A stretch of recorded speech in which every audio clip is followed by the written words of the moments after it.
ये सर्वाणि चराचराणि विधिवत् द्रव्याणि तेषां गुणान् पर्यायानपि भूतभावि भवता सर्वं सदा सर्वदा जानीते युगपत् प्रतिक्षणमतः सर्वज्ञ इति उच्यते। सर्वज्ञाय जिनेश्वराय महते वीराय तस्मै नमः। वीराय तस्मै नमः। वीराय तस्मै नमः। बोलो देवादिदेव महावीर भगवान की। चारी चक्रवर्ती आचार्य श्री शांति सागर जी महाराज की जय। चारी चूड़ामणि आचार्य श्री वीर सागर जी महाराज की जय। परम पूज्य यम सलेखना धारणी आरिका इंदुमती माता जी की जय। परम पूज्य गुरु माता आरिका गणनी सुपार्श्वमती माता जी की जय। समस्त आरिका संघ की जय।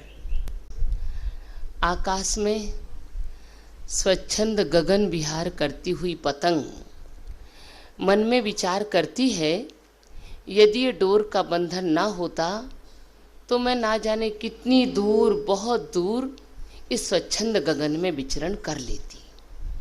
ये डोर के बंधन ने मुझे बांध रखा है।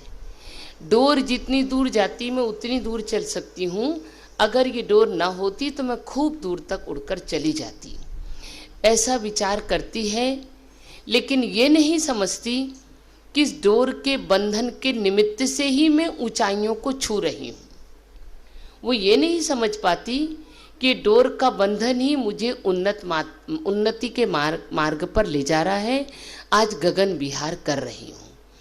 अगर ये डोर का बंधन ना हो, अगर ये डोर का बंधन टूट जाए तो जिस प्रकार वह पतंग डोर के बंधन टूटते ही इस जमीन पर गिरती है और गिरकर ना जाने कौन से गड्ढे में जाती है और व्यक्ति के पदों से कुचलकर धूल धूसरित होकर अपनी बिसात खो देती है। हमारे आचार्य कहते हैं, उसी प्रकार मानव जीवन एक प्रकार की पतंग है। इस मानव जीवन रूपी पतंग में यदि हमने संयम की डोर नहीं बांधी, संयम की डोर बांध ली तो ये मानव जीवन रूपी पतंग को उन्नति के मार्ग पर ले जाएगी। और अगर हमने उस डोर को नहीं बांधा, संयम की डोर को मानव जीवन रूपी पतंग में नहीं बांधा, तो ये भी जैसे पतंग नीचे गिरकर धूल धूसरित होती है, उसी प्रकार ये मानव जीवन रूपी पतंग भी चतुर्गति में के गड्ढे में गिरकर ना जाने कहाँ पर जाकर अपनी बिसात को खो देगी। हम इसे बंधन जरूर समझते हैं, संयम का बंधन हम माना करते हैं, लेकिन हमारे आचार्य ने कहा बंधन के बिना आप कभी भी जीवित रह नहीं सकते। आप अपने जीवन को व्यवस्थित कर नहीं सकते। बंधन के बिना आपका कोई भी कार्य नहीं होता। आप घर में रह रहे हैं, बंधन माने बंधना, बंधन माने बंद होना। आप घर में रह रहे हैं, घर में दरवाजा खिड़की ना हो, आप रहोगे क्या? रहोगे क्या?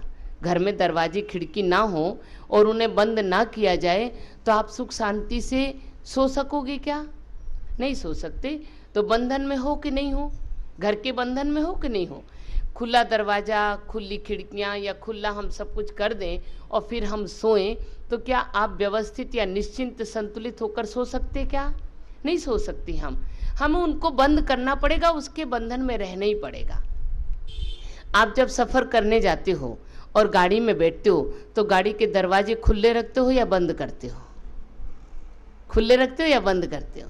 खुले। एक अगर इतना सा भी थोड़ा सा भी लीक लूज हो जाए तो ड्राइवर का कहता है, देखिए बाबूजी आपका पीछे का दरवाजा खुला है। खुले में सुख शांति नहीं, बंधन में ही आनंद है। बंधन में ही हम सुरक्षित हैं, बंधन में ही हम संतुलित हैं। तुरंत कहता है खोल के वापस बंद करिए। बंद करने के लिए इंगित करता है, दरवाजे को बंद करते हैं, निश्चिंत होकर बैठ जाते हैं। रेल में चल रहे हैं आप, रेल के दरवाजे अगर खुले हैं तो जब तक आपको नींद नहीं, रात के जैसी रात्रि का समय होता है और चारों रेल के डब्बे के चारों तरफ के दरवाजे पैक हो गए, फिर आप निश्चिंत होकर सो सकते हैं। आप अपने फर्स्ट क्लास के डब्बे में बैठते हो, लॉक कर लिया, अब निश्चिंत होकर सो गए। आप अपने कारखाने में या अपने दुकान में दरवाज़ा खुले छोड़ के आते हो या बंद करके आते हो? शटर बंद कर दी, बंधन में बंद किया कि नहीं बंद किया उसको, दुकान को, कि खुली छोड़ दो, खुली छोड़ दो दुकान। क्या है, बंधन तो हमें कष्टदायी है, हम बंधन में बंधना नहीं चाहते, तो उन दरवाजों को खुला छोड़ दो। नहीं छोड़ते, दरवाजे बंद करते हैं दुकान के, कारखाने को बंद करते हैं, उनकी शटर गिराते हैं। तो बंधन के बिना हम अपने जीवन को संतुलित और व्यवस्थित नहीं कर सकते। बंधन के बिना हम अपने जीवन में सुख और शांति की प्राप्ति नहीं कर सकते।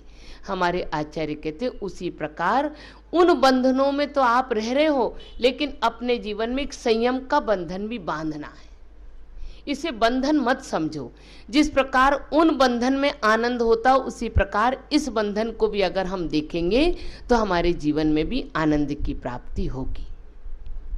जिस प्रकार अपन एक दीपक जलाते हैं और दीपक जलाने के बाद निरंतर ये डर लगा रहता है कि हवा का झकोरा आएगा, बुझा देगा, हवा आ जाएगी, बुझ जाएगा, कब ये दीपक बुझ जाएगा ये भी हम देखते हैं, निरंतर डर लगा रहता है। तो हम उस दीपक की ज्योति को जलाने के बाद उसे बहुत देर तक उसके प्रकाश पाने के लिए एक व्यवस्था कर देते हैं। क्या व्यवस्था कर देते हैं? आपने देखा एक दीपक जल रहा है, उसके ऊपर हमने एक चिमनी रख दी ना चिमनी। तो हमारे आचार्य ने कहा क्यों रखी हमने ये चिमनी दीपक के ऊपर?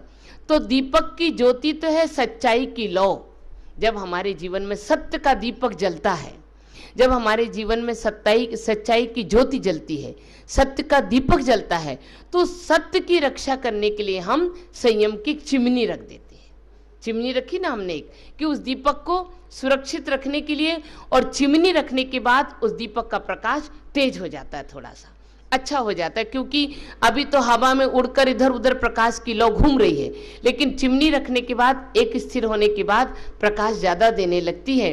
तो हमारे आचार्य कह रहे हैं जो हमने सच्चाई का दीपक जलाया, संयम के पहले सत्य धर्म आया था कल, तो हमने जो सत्य का दीपक जलाया है उस सत्य के दीपक की सुरक्षा करने के लिए उसके ऊपर एक संयम की चिमनी लगा दो।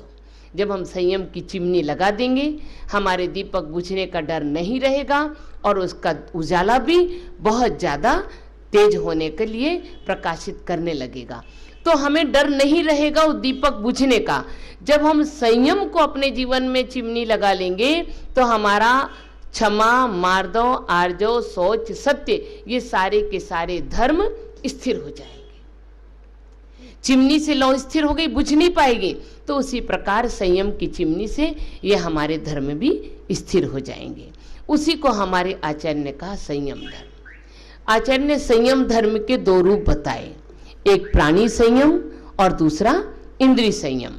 हमारे आचार्य ने कहा भाई प्राणी संयम माने हमने सुबह पूजा की, काय छहो प्रतिपाल, पंचेंद्रिय मन वश करो। छह काय के जीवों की रक्षा करना ये तो प्राणी संयम है। छह काय के जीव में कौन आता है? पृथ्वी, जल, अग्नि, वायु, वनस्पति और एक त्रस्काय, तो 6 काय हो गए। इन 6 काय के जीवों की विराधना नहीं करना, इन 6 काय के जीवों की रक्षा करना, ये हमारा प्राणी संयम है। और 5 इंद्रियों को वश में करना ये हमारा इंद्रिय संयम है। अब यहाँ पर हमें ये विचार करना कि हम प्राणी संयम कैसे कर रहे हैं क्या प्राणी संयम हो रहा? क्या हमारे मन में प्राणी संयम की भावना आ रही है क्या? जब हमारे मन में इंद्रिय संयम नहीं होगा तो हम प्राणी संयम भी नहीं कर सकेंगे, और जब प्राणी संयम की भावना आएगी तब हम इंद्रियों को संयम कर सकेंगे। दोनों एक दूसरे के पूरक है। जब हम प्राणी संयम करेंगे तो इंद्रियों को कंट्रोल करना पड़ेगा, और इंद्रियों को कंट्रोल करेंगे तो प्राणियों का संयम होगा। आज है क्या हमारे मन में प्राणियों का संयम? हमारी सारी क्रिया खत्म हो गई। पानी छानते थे तो प्राणी संयम के लिए, अपने हाथों से झाड़ू लगाते थे प्राणी संयम के लिए, अपने हाथों से भोजन बनाते थे किस लिए? प्राणी संयम के लिए, अपने हाथों से अपने घर की वस्तु उठाते रखते थे प्राणी संयम के लिए। आज कर रहे हैं क्या कुछ भी हम? पहले की बुढ़ी महिलाएं जब आंगन धोती थी, झाड़ू लगाती थी, आंगन धोती थी, तो ऐसा एक गीत गाती थी, चलो री चीटी चढ़ो पहाड़, आई तुम पे पानी की बौछार।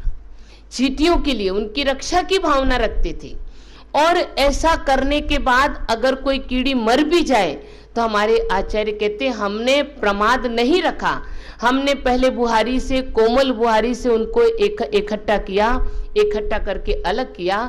अब हमने जो पानी से पोंछा है, और फिर भी हमारे जागरूक रहते रहते भी अगर कोई जीव की विराधना हो गई तो हमारे आचार्य कहते फिर भी तुम अहिंसक हो, हिंसा का दोष नहीं लगेगा। लेकिन हमने प्रमाद के वशीभूत होकर झाड़ू तो लगाई नहीं, कचरा पड़ा था, एक बाल्टी पानी लिया, डाला और वो वाइपर से खींच के सब सफाई करती, भले जीव ना भी मरे, हमारे आचार्य कहते फिर भी तुम हिंसक हो। वहां संयम नहीं है, जहां प्रमाद है वहां संयम नहीं है, जहां जागरूकता है वहां संयम नहीं है, वहां पर हमें हमेशा अनुशासित रहने की आवश्यकता होती है। तो आचार्य कहते हैं कि हम पहले अपने घर में बहुएं उठती थीं, झाड़ू लगाती थीं, पानी छानती थीं, कितने कोमल परिणाम रहते थे उनके उस क्रिया को करते समय। आज हर कार नौकर। अब नौकर क्या कर रहा है, कैसे कर रहा है? कपड़े धो रहा तो अनछने पानी से, पोछा लगा रहा तो अनछने पानी से, बर्तन मांज रहा अनछने पानी से, तुम स्नान कर रहे हो अनछने पानी से, लेटरिन में पानी डाल रहे हो अनछने पानी से। कहाँ हमारे मन में प्राणी संयम की भावना है? जब प्राणी संयम की भावना नहीं होगी तो हम इंद्रियों को कहां वशीभूत करेंगे? और की बात तो दूर है, ये तो आप कह दो कि भाई क्या करें, इसके बिना चल नहीं सकता। अरे कम से कम हम अपने घर के बाथरूम में, स्नान घरों में एक कपड़ा तो बांध सकते हैं कि नहीं बांध सकते हैं? अपने बच्चों को संस्कारित कर सकते हैं बाद में, लेकिन पहले तो स्वयं को संस्कारित होना पड़ेगा। आज कहाँ कर रहे हो आप लोग कपड़े से पान की छानी उपयोग के नहाने में? अभी तो कोई जानता नहीं। कितनी महिलाएं तो ये कहती हैं कि हमको तो जानते नहीं, हम तो इतना जानते हैं कि पीने के पानी को छाना जाता, बाकी पानी को छानने की आवश्यकता नहीं है। विचार करके, पहले गर्म पानी, कभी इन गीजरों का तो था नहीं, जमाना था नहीं, पानी गर्म करते थे चूल्हे में, लकड़ी के चूल्हे जलते थे, कितनी शोधन क्रिया करके लकड़ी जलाते थे, बुरादा जलाते थे, कोयला जलाते थे, उसमें पानी गर्म करते, और पानी में अगर ठंडा मिलाना होता तो पानी छान कर मिलाते थे, अनछना पानी नहीं मिलाते थे। और उनके संस्कार बच्चों पे रहते थे। बच्चे अपनी माँ से पूछते थे, माँ छना पानी किसमें है, मुझे गर्म पानी में मिलाना है। आज है ऐसी प्रक्रिया? कहाँ हम जा रहे हैं? नौकर लगा दिए, झाड़ू लगा रहा है, कपड़े धो रहा है, पोछा कर रहा है, रोटी बना रहा है, पानी दे रहा है, तुम्हारी थाली लगा रहा है। जो अपने घर से सीखकर, मैं बार बार कहती हूँ, आते हो तो मंदिर में उस धर्म की क्रिया करने लगते हो। जिसने अपने घर में अपने पति की, सास की, ससुर की, माता पिता की भोजन की थाली नहीं लगाई, क्या वो मंदिर में द्रव्य की थाली लगा के देगा किसी को? जब घर में नौकर परोस रहे हैं तो फिर मंदिर में भी नौकर पुजारी लगा लेते, तुम ही थाली लगा के दे दो, हम आएंगे पूजा करके चले जाएंगे।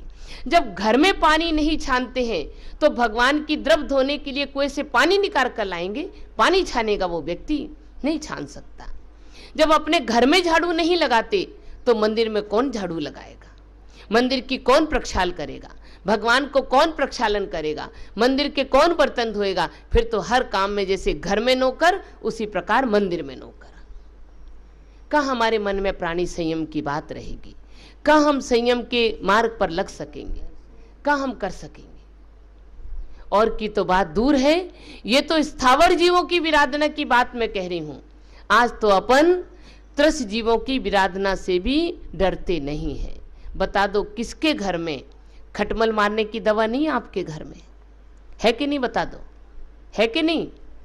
खटमल मारने की दवा आपके घर में, मच्छर मारने की दवाएं आपके घर में वो लगाते हैं ना? क्या गुड नाइट लगाते हैं, ऑल आउट लगाते हैं, क्या कहते हैं? क्योंकि हम लोग तो ऐसे नहीं, वो लोग आते हैं यहाँ लगा दें, क्या आपके यहाँ लगा दें? भैया हमारे तो यूं ही लगे, हमारे तो मच्छर आते ही नहीं है। तो त्रस जीवों की विराधना हो रही कि नहीं हो रही है? खटमल मारने की दवा आपके घर में, मच्छर मारने की दवा आपके घर में, लक्ष्मण रेखा जो आप कहते हो ना, उसको क्रेजी लाइन कहते हो, उसको हम तो ऐसे नहीं जानते। कलकत्ते में थे, काकुड़ गाछी में माताजी विराज रहे थे मंदिर में, तो वहाँ पर चिलचट्टा बहुत थे।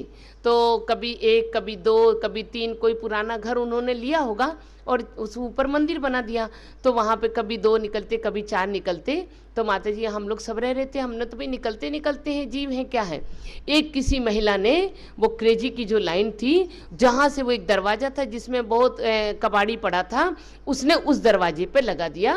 तो कहने लगे कि अब ये बाहर नहीं आएंगे निकल के, इतना कहा कि लगे बाहर नहीं आएंगे। अब क्या बताएं हम आपको, वो क्रेजी लाइन लगाने के बाद कम से कम, कहने में अभी मेरे रोम खड़े हो जाते हैं, कम से कम बाल्टी भर भर के चिलचट्टे आकर वहां आके सब मर गए और उन्हें बाल्टियों से भर भर के बाहर निकाल कर फेंकना पड़ा। इतने कितने निकलते रहे वो, शाम रात तक, पूरे दिन भर में कम से कम हजारों जीवों की हिंसा हुई, हजारों जीवों का घात हुआ।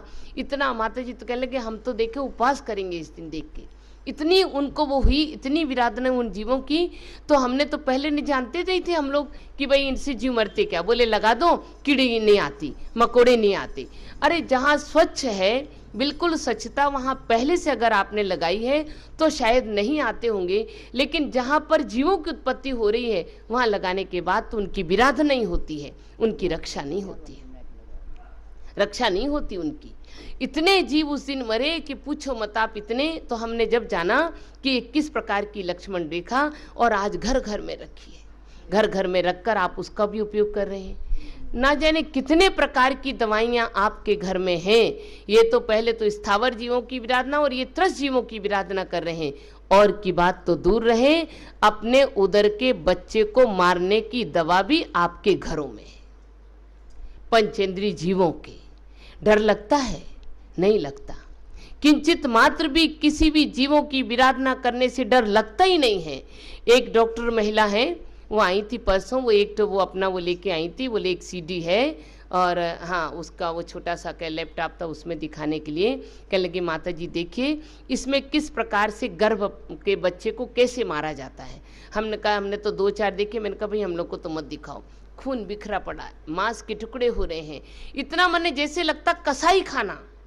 उन्होंने जब दिखाया वो 2-4 उन्होंने दिखाया, वो माता जी भी थे कि माता जी बोले भाई हम लोग को तो नहीं देखना। जैसे बिल्कुल उसने दिखाया कि अंत क्या होता है, ये कसाई खाना है। कहीं खून के फुहारे उठ रहे हैं, यूँ खून बिखरा पड़ा। एक बोले हाथ डालते खींच के, एक पाँव खींच के निकालते, एक ही निकालते, फिर निकालते, फिर मस्तक में फिर भी अभी माने संस्पन होता रहता है, तो फिर मस्तक को तोड़ते हैं। कितने निर्दयी। जहाँ हमें विरासत में अहिंसा धर्म मिला, जहाँ हमारा धर्म ये कह रहा है कि पानी छान कर पियो, जहाँ हमारा धर्म ये कहता है कि व्यर्थ में फूल पत्तियां भी मत तोड़ो, जहाँ हमारा धर्म क्या कह रहा है कि व्यर्थ में फूल पत्तियां भी मत तोड़ो, अगर उपयोगी हो तो इन फूलों की भी विराधना मत करो, व्यर्थ में पानी भी मत गिराओ, जितना आवश्यक जितना उपयोगी उतना पानी का उपयोग करो, व्यर्थ में ये पंखे मत चलाओ, व्यर्थ में अग्नि मत जलाओ, जितनी आवश्यक है उतनी करो। जहाँ हमारा धर्म ये कह रहा है वहाँ आज हम पंचेंद्रिय के जीवों के भी घात करने से नहीं डर रहे। आज अंडे को भी शाकाहारी कह रहे हैं ना लोग, जिस प्रकार अंडे को शाकाहारी कह रहे हैं उसी प्रकार 1-2 महीने के गर्भ को गर्भ नहीं मान रहे हैं आप लोग। यह हमारी गलतफहमी है। 1 महीने से अगर 2-3 दिन भी ऊपर होते तो समझ लेना आपके पेट में, आपके उदर में एक पर्याप्तक मनुष्य आ गया, पंचेंद्रिय जीव आ गया। अरे उसको आने दो, क्यों आप उसकी विराधना करते हो? नहीं चाहिए। अपने व्रतों को करो, अपने संयम का पालन करो, संयम के द्वारा उनके रोकने का प्रयास करो, न कि इस प्रकार की दवाइयाँ खाकर औजारों के द्वारा उनकी हिंसा करने का प्रयास मत करो। आज का हमारा संयम धर्म हमें प्राणी संयम की रक्षा का पाठ पढ़ा रहा है। माता जी रोज कहते हैं जिसने अपने उदर के बच्चों को मारा है उनके सामने उनके बच्चे मरते हैं, उनको अपने सामने अपने बच्चों का वियोग होता है। इस बात को ध्यान रख के कम से कम अपने मन में उन पंचेंद्रिय जीवों के विराधना का लक्ष्य नहीं बनाना। और हम उपदेश देने लगते हैं, उनको पंडित बन जाते हैं उपदेश देने के लिए। अगर किसी के 2 बच्चे हो गए और तीसरा पेट में आ गया, क्या करेगी? इकट्ठा करेगी क्या? कहते नहीं कहते हैं। कितना पाप है। हमारे आचार्य कहते करे करावे भावना भावे, करना कराना और अनुमोदना करना तीनों के तीनों एक समान कैटेगरी के पाप का कारण है। हम क्यों करें? अरे एक आएगा तो आएगा, अपने भाग्य लेकर आएगा, अपना पुण्य लेकर आएगा। कोई किसी के पुण्य को परिवर्तित करने वाला नहीं है, कोई किसी के पुण्य को बाधक देने वाला नहीं है, कोई किसी के भाग्य को रोकने वाला नहीं है। अपने अपने भाग्य से पलेंगे, अपने भाग्य से बड़े होंगे, अपने भाग्य से पढ़ेंगे लिखेंगे। बल्कि पहले के जमाने को अगर आप देखो कि 8-10 बच्चे होते थे, माँ बाप को कहाँ फुर्सत थी बच्चों को देखने की, इतनी परवरिश करने की। एक थाली रख दी, दही का कटोरा दे दिया, हाथ में रोटी ले ली, पेट भर के उनने खाया, अपनी किताब बस्ता उठाया, दौड़ लगा के चले गए स्कूल। कितने बच्चे कितने बड़े बड़े पोस्ट पर रहने वाले बनते थे, कितने बच्चे डॉक्टर, कितने बच्चे इंजीनियर। पहले जमाने में नहीं होते थे क्या इंजीनियर डॉक्टर? आज ही हो रहे हैं क्या ज़्यादा? पहले कोई अकाउंटेंट नहीं होता था, पहले कोई सीए पढ़ा नहीं होता था, सब पढ़ते थे और उनको देखते ही नहीं थे, बस वो अपने संस्कारों में पढ़ते लिखते थे। और कितने बड़ी बड़ी पोस्टों पर, कितने बड़े बड़े आदर्श, वो उनमें से कोई राष्ट्रपति निकलता तो कोई प्रधानमंत्री बनता, तो कोई बड़ी बड़ी पोस्टों में कोई सैनिक बनते, कोई इंजीनियर बनते, कोई डॉक्टर बनते, कोई बैरिस्टर बनते। बनते नहीं थे क्या? लेकिन कितना परवरिश उनका होता था सामान्य रीति से। और आज हाई तुम्हारी थिंकिंग और हाई तुम्हारी लिविंग और हाई क्वालिटी, क्या हो रहा है? उतना ही हमारा चारित्र का पतन हो रहा है। विचार जरूर बड़े हो रहे होंगे, आपकी पढ़ाई जरूर बड़ी हो रही होगी, लेकिन नैतिक पतन कितना हो रहा है ये सब समझ रहे हैं। चारित्र का पतन कितना हो रहा है आप खुद समझ रहे हो। लेकिन फिर भी सब मौन है, सब चुप है, क्योंकि देख रहे हैं हम तो उस हवा की दौड़ में दौड़े चले जा रहे हैं। हमारे आचार्य कहते आज ये हमारा संयम धर्म क्या कह रहा है कि हमें संयम की साधना में सबसे पहले प्राणी संयम को मानो, फिर उसके बाद हमारा दूसरे प्रकार का संयम इंद्रिय संयम है। एक एक इंद्रिय कितनी अनर्थ पैदा कर देती है, एक एक इंद्रिय के वशीभूत हुआ प्राणी कितने पतन के गर्त में जाता है, और जो पंचेंद्रियों में संलग्न है उनकी क्या बात है। जैसे एक इंद्रिय, पहली कौन सी? रसना इंद्रिय। रसना स्पर्शन इंद्रिय पहली, तो स्पर्शन इंद्रिय के वशीभूत होकर हाथी, कितना बलिष्ठ हाथी, कितना बलिष्ठ हाथी होता है। लेकिन स्पर्शन इंद्रिय के वशीभूत होकर एक हाथी को वश में करते हैं। जब कैसे करते हैं? एक गड्ढा बनाते हैं, गड्ढे में एक कागज की हथनी बना देते हैं और कागज की हथनी को गड्ढे में डाल देते हैं, थोड़ी सी वो दिखती रहती है, और हाथी को वश में करने के लिए हाथी को वहां लाते हैं। और जैसे ही हाथी हथनी को देखता है, स्पर्श की भावना होती है, वासना उत्पन्न होती है और हथनी के पास जाने के लिए प्रयास करता है। वो तो कागज की होती है हथनी, और जैसे उसके पास जाता है गड्ढे में गिरता है, कागज की हथनी तो दब जाती है और हाथी गड्ढे में पड़ जाता है। फिर हाथी जब गड्ढे में गिर जाता है तब उसको वश में करने के लिए खाना देते नहीं, पानी देते नहीं, 2 दिन में 4 दिन में थोड़ा सा खाना देते हैं, बार बार अंकुश मार मार कर उसको इतना वशीभूत कर लेते हैं कि उसका सारा मद नष्ट हो जाता है और वो फिर इन लोगों के काम आने लगता है, फिर उसमें मदोन्मत्त होने की शक्ति नहीं रहती। तो एक स्पर्शन इंद्रिय के वशीभूत होकर हाथी अपने आप को खत्म कर देता है। और दूसरी इंद्रिय रसना है। रसना इंद्रिय के वशीभूत कौन है? मछलियाँ। मछलियाँ रसना इंद्रिय के वशीभूत होती हैं। उनको पकड़ने के लिए ऐसे बड़े बड़े लकड़ी के वो होते हैं, ऐसे डंडे बनाते हैं, उनमें छोटे छोटे कांटे लगे रहते हैं। उन कांटों में आटे की गोलियां बना देते हैं, आटे की गोलियां फंसाकर उसको डालते हैं नदी में, और जैसी वो मछलियां आटे की गोलियों के खाने की अभिलाषा से आती हैं, गोली को खाती, गोली खाती, उनके तालू में वो कांटा छिद जाता है और बेचारी मर जाती है, और फिर वो मछुआरा उन्हें पकड़ पकड़ के ले आता है। रसना इंद्रिय के वशीभूत होकर मछली अपने प्राण गंवा देती है। और घ्राण इंद्रिय, घ्राण इंद्रिय में और हमारे मनुष्य भी, ये तो हैं ही, ये तो है ही, जीव जंतु तो लगे हैं। अरे मनुष्य तो 5 इंद्रियों के वशीभूत है, और घ्राण इंद्रिय के वशीभूत होने वाला भंवरा, और रसपान करता है, स्पर्शन भी है उसकी, और घ्राण भी है और रसना भी है। घ्राण इंद्रिय के वशीभूत होकर वो भंवरा अपने प्राण गंवा देता। उसको क्या कहा? शिलीमुख। शिलीमुख कहा भंवरे को। शिली माने बाण की तरह जिसका तेज मुख है, वो चाहे तो लकड़ी में भी छेद करके निकल सकता है, इतना बल होता है भंवरे में। लेकिन घ्राण इंद्रिय के वशीभूत होने के कारण उस कमल के रसपान करने में, उसकी सुगंध में इतना मदोन्मत्त हो जाता है कि सूर्य अस्त हो जाता है, कमल बंद हो जाता है और भंवरा उसके अंदर बंद होता है और अपने प्राणों को गंवा देता है। स्पर्शन रसना घ्राण चक्षु, चक्षु इंद्रिय के वशीभूत कौन? ये पतंगे। अपन देखते हैं ना बिजली के पतंगे, जैसे बारिश आती है उनकी उत्पत्ति, ये सब सम्मूर्छन जीव होते हैं। बिजली पानी बरसा और लाइट का प्रकाश देखा और उस प्रकाश में आते हैं और टक्कर मार मार के, लाइट में टक्कर मार मार के अपने आप को खत्म कर देते हैं। तो वो चक्षु इंद्रिय के वशीभूत। और कर्ण इंद्रिय के वशीभूत हिरण, कितनी तीव्र गति से चलने वाला हिरण होता है, लेकिन अगर कोई मधुर बांसुरी बजती रहे और बांसुरी का मधुर संगीत सुनाई पड़ने लग जाए तो वो तृण खाने वाला हिरण मधुर बांसुरी के संगीत को सुनने में मग्न होता है और शिकारी बाण मार के उसे खत्म कर देता है। हमारे आचार्य कहते हैं एक एक इंद्रिय के वशीभूत हुआ प्राणी अपने प्राणों को गंवा देता है, फिर तो ये मनुष्य पांचों इंद्रियों के वशीभूत है। एक भी इंद्रिय ऐसी नहीं है कि जिसको हमने वश में कर रखा हो। कर रखा है कि एक भी इंद्रिय को वशीभूत?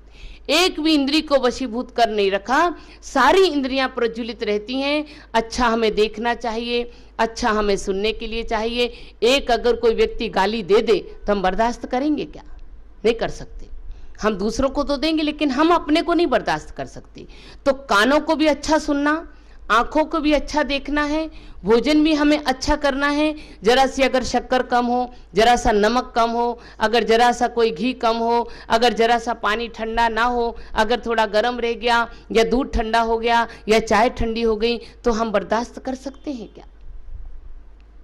रसना इंद्रिय के वशीभूत।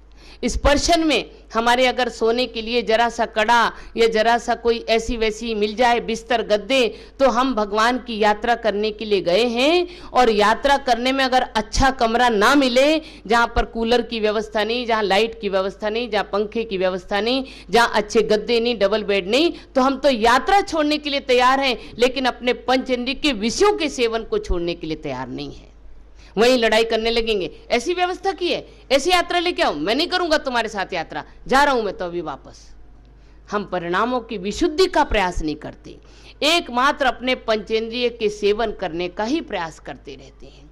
और हमारे आचार्य कहते हैं जब तक हम इन पंचेंद्रिय के विषयों के सेवन करने में तत्पर होकर लगे रहेंगे, तब तक हमारा संसार हमारे अंदर है, तब तक हम संसार को विनाश करने का प्रयास नहीं कर सकते। एक संत सड़क पर रहा करता, माने सड़क पर मतलब ऐसे फकीर जंगल में रहता था, कभी नदी के किनारे, कभी पेड़ों के नीचे, कभी कहीं रहता, कभी कहीं रहता। और उस संत की बड़ी ख्याति फैली कि बहुत बड़ा संत है। और एक दिन राजा निकलते निकलते और उसी मार्ग से निकला जो फक्कड़ साधु बैठा और अपने भगवान का भजन कर रहा था। राजा के मन में आया कि मैं इस फकीर की कुछ सेवा कर दूं, कुछ सेवा करूं, कुछ इन्हें भोजन दूं, कुछ इन्हें कपड़े दूं, कुछ उनको व्यवस्था बना दूं। तो उन्होंने उस फकीर से कहा कि फकीर महाराज, कल आप मेरे घर में भोजन करने के लिए आना, मैं आपके भोजन की व्यवस्था करना चाहता हूं, आपको भोजन कराना चाहता हूं। उन्होंने कहा ठीक है आ जाऊंगा, लेकिन मैं तुम्हारा घर तो जानता नहीं, तुम एक आध को व्यक्ति को भेजना तो मैं आ जाऊंगा। वह भोजन करने के लिए दूसरे दिन आ गए। आकर उन्होंने अच्छी तरह भोजन सारा कर लिया। भोजन करने के बाद उस राजा ने कहा कि महाराज, मेरी इच्छा है कि आप थोड़े दिन मेरे इस राजभवन में ठहर जाओ, एक अच्छा सा कमरा है, वहाँ आपकी सारी व्यवस्था कर दूंगा और आप उस कमरे में रहने लगो। साधु ने कहा ठीक है, क्या बड़ी बात, ठीक है रह जाऊंगा। रहने लगे। अब पूरा दिन बीता, रात्रि भी पूरी बीत गई। जब सुबह हुई तो सुबह होने के बाद राजा और साधु दोनों एक साथ बैठे। तो राजा कहने लगा कि महाराज, आपकी रात कैसी बीती, आपकी रात कैसी बीती, नींद वींद आई कि नहीं आई? तो वो फकीर कहता है कुछ तो तुम्हारी जैसी बीती, कुछ तुमसे बहुत अच्छी। फकीर क्या कहता है, कुछ तो तुम्हारे जैसी बीती रात और कुछ तुमसे अच्छी बीती। ठीक है, एक दिन हो गया, 2 दिन हो गया, 3 दिन हो गया, महीनों बीत गए। अब साधु जाने का नाम नहीं ले रहा। अब राजा क्या सोचता, अरे ये तो मगन हो गया, ये कैसा साधु है। और रोज वही बात कहता। रोज राजा पूछते रात कैसी बीती, तो कहता कुछ तो तुम्हारे जैसी और कुछ तुमसे अच्छी। ऐसे करते करते जब 1-2 महीने बीत गए, अब राजा ने के मन में एक प्रश्न उठ गया, क्योंकि हम बड़े चतुर हैं, हम इतने चतुर होते हैं, हमें किसी को घर से निकालना है या हमें किसी को हटाना है तो हम ऊपर से तो बड़े मधुरता से बोलेंगे, लेकिन अंदर से हमारी उसमें और ऐसा प्रयास करेंगे कि ये जैसे तैसे चले जाएं।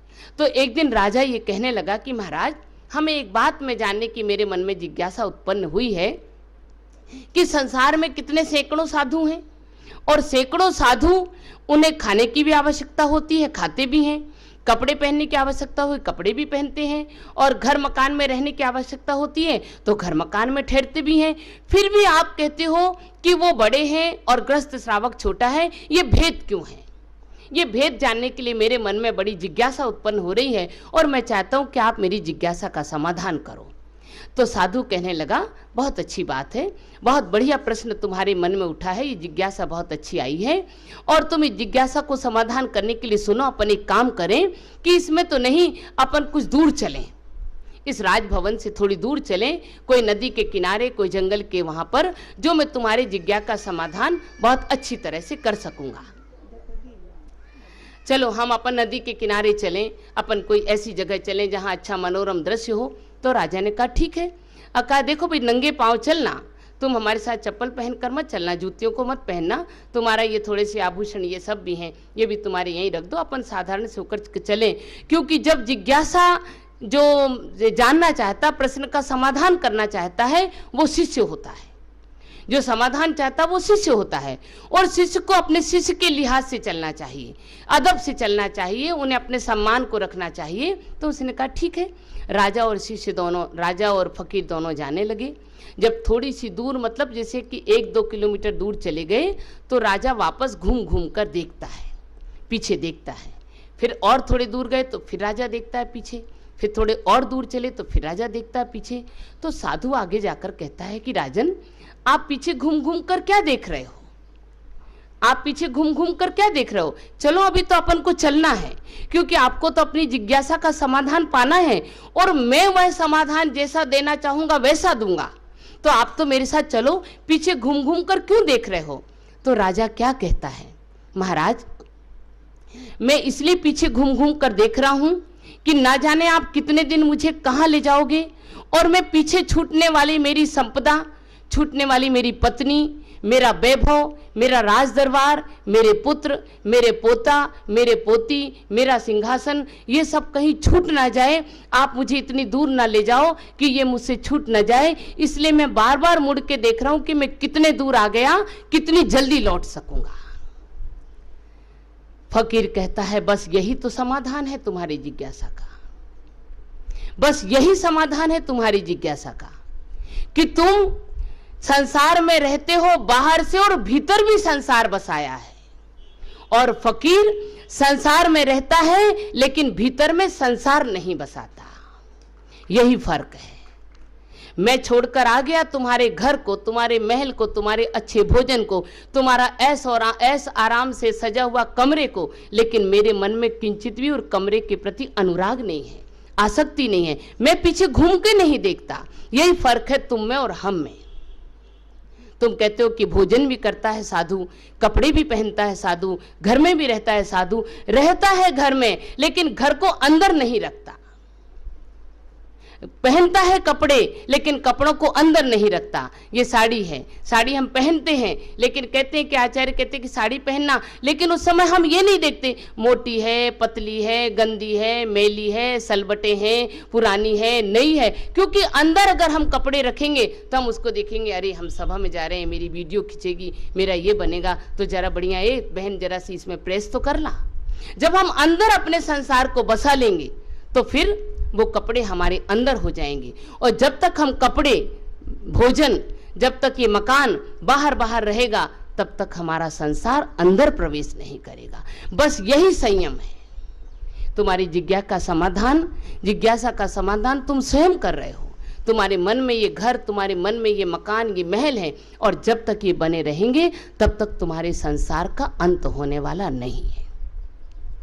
अगर संसार का अंत करना है तो हमें अपने इस इंद्रिय संयम और प्राणी संयम को अच्छी तरह जानना होगा।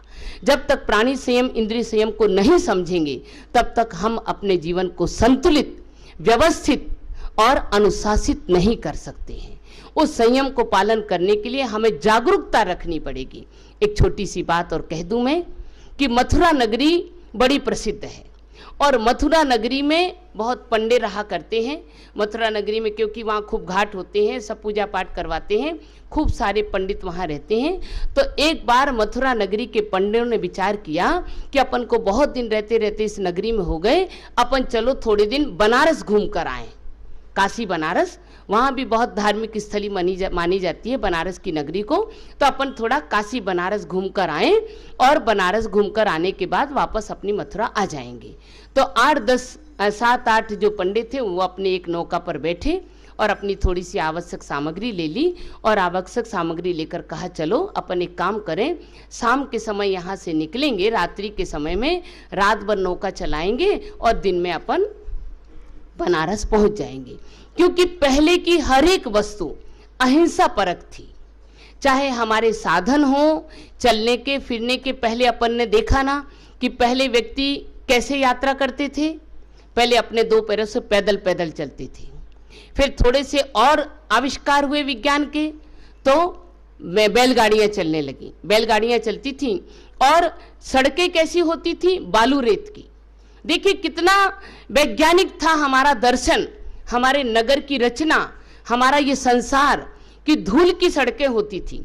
और धूल की सड़कों पर जब वो बैलगाड़ियां चलती थी या व्यक्ति पैदल चलता था और कोई कीड़ी मकोड़ी बिच्छू छोटे सांप के बच्चे अगर हमारे पांव के नीचे आ भी जाते तो वो धूल में दब जाते, मरते नहीं थे, वो ज्यों की त्यों बचते थे, मरते नहीं थे। और आज आपकी डामर की सड़कों पर एक भी जीव बच नहीं सकता, पूरा चूर हो जाता है, उसकी हड्डी पसलियां में नहीं मिलती। और पहले की जो रेत की सड़कें होती थी और रेत की सड़क से व्यक्ति जाता था या पानी से जाता था, ये एक था कि अहिंसा परक हरी क्रिया थी। और जब विज्ञान का युग बढ़ा तो साइकिल आ गई, और जब साइकिल से एक्सीडेंट होने लग गया तो थोड़ा बहुत पैर में थोड़ा थोड़ा सा छिलने लग गया और व्यक्ति ठीक होकर खड़ा हो जाता है।